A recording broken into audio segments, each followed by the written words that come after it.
Hey everybody, it's Monica with Fit Eats Coach, and today I'm back with early sunrise bodyweight workout that you can do just about anywhere. This workout is a great way to get your day going. It includes some mobility, some cardio, some strength, and also some core activation, and it can be used as a solo quick workout, or you can do this as a warm-up for much harder cardio, much harder strength training, or for any kind of activities that you have planned for that day, like hiking, stand-up paddleboard yoga, all that fun stuff that you like to do in the summertime.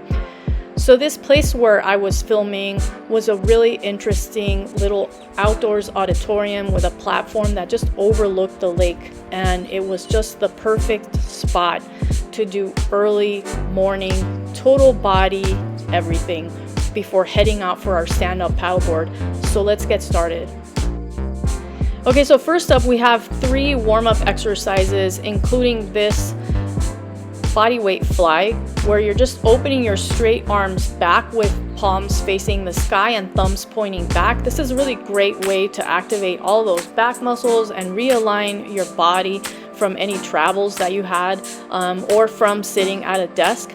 After you do about 8 to 10 reps, you're going to go into a high push-up. So high incline, find yourself a bench or even a wall, and really focus on activating those back muscles and your core as you're doing this push-up. So this is less about working your chest and shoulders and triceps and more about just improving your alignment and your posture so that you can have an amazing workout. We are going to get into some more push-ups in a little bit, so this is a really nice way to warm up for that.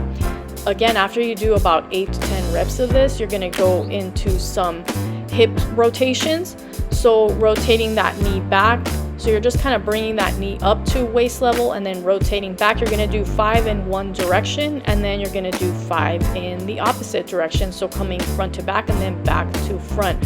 For a lot of people, this exercise is the most challenging one that I teach them. And that is because we sit a lot, even if we have active jobs. When we're not active, we're sitting around a lot. And this has a huge impact on your hip mobility. So this is a really great way to start getting that back so you can do better squatting, better lunging, and just better cardio.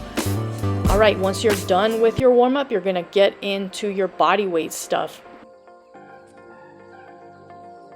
Right, so right after your warm-up, you're going into a lunge pattern tri-set. We're starting with our step-up hop, and we're gonna do 8 to 10 repetitions on each leg. And after this, we're almost immediately gonna go into the next exercise. And that's kind of the point of a tri-set, is that you're working on one body part back to back to back, and it's going to burn. So just be aware of that.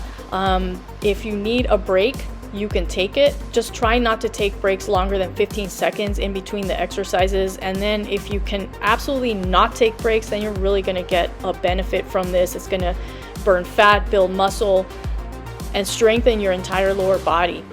So right here, we're going to do a reverse lunge, and then we're gonna come into a burpee, but we're using an incline platform for this. Feel free to put your hands on the floor if you prefer, but like I said, this is a leg focused tri-set. So if you decide to do those floor burpees, be aware that it's going to start burning on your thighs after about the first round, and it's just gonna get worse and worse, especially if you make it through to 5 rounds.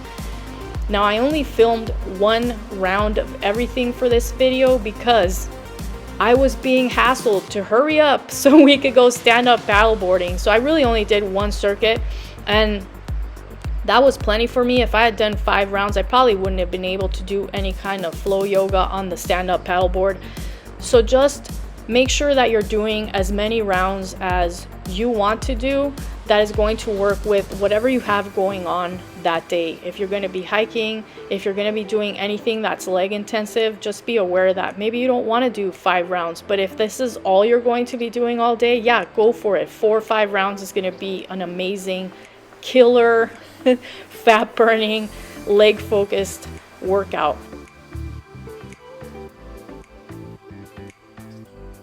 All right, so after your reverse lunge to incline burpee, you're going into a bit of a stretch for the glutes, and then right after that, you're going to go into the Bulgarian split squat or elevated foot lunges.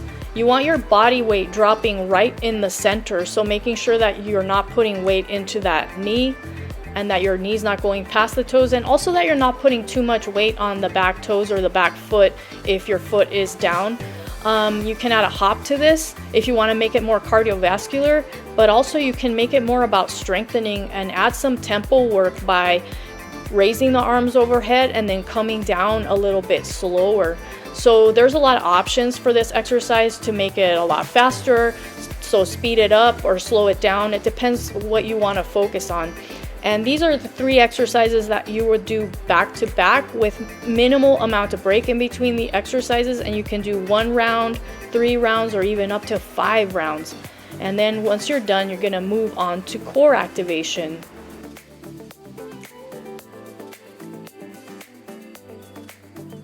Okay, so finally we're finishing up with one of my favorite things these days, which is core activation and core stability. So this is all focused on back health, spine health.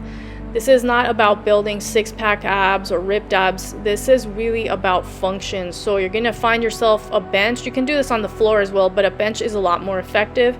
Place your fingertips behind you, either on the bench or on the wall behind you, and then you're gonna do single leg lowers with legs bent, and then you're going to do double leg lowers with legs bent. And the goal here is to keep your torso anchored down into the bench, so keeping your back as flat as you can by using your deep abdominals.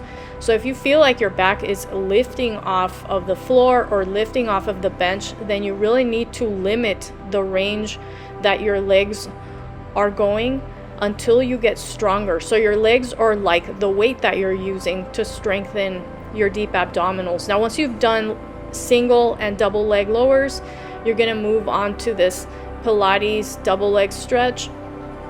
It has like a bicycle movement, and you can do the bicycle going forward, or you can reverse it, reverse bicycle motion.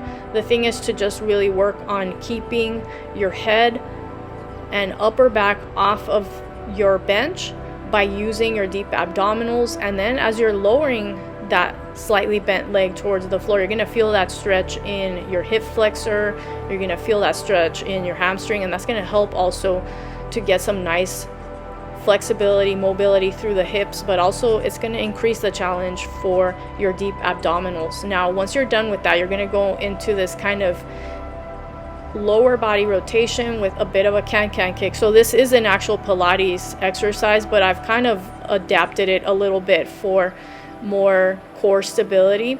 So as you're rotating those legs from side to side, you're going to bend them and then roll back in. So that makes the exercise a little bit more manageable if you have back issues. And it also keeps you safe, so you're not going to be just throwing your legs from side to side, as you see a lot of people doing, and smacking the floor to get yourself back up. This actually requires that you use your deep abdominals to roll back to center. And here's my favorite part of the video. That little guy had a lizard in his beak, and he just ran by as fast as he could.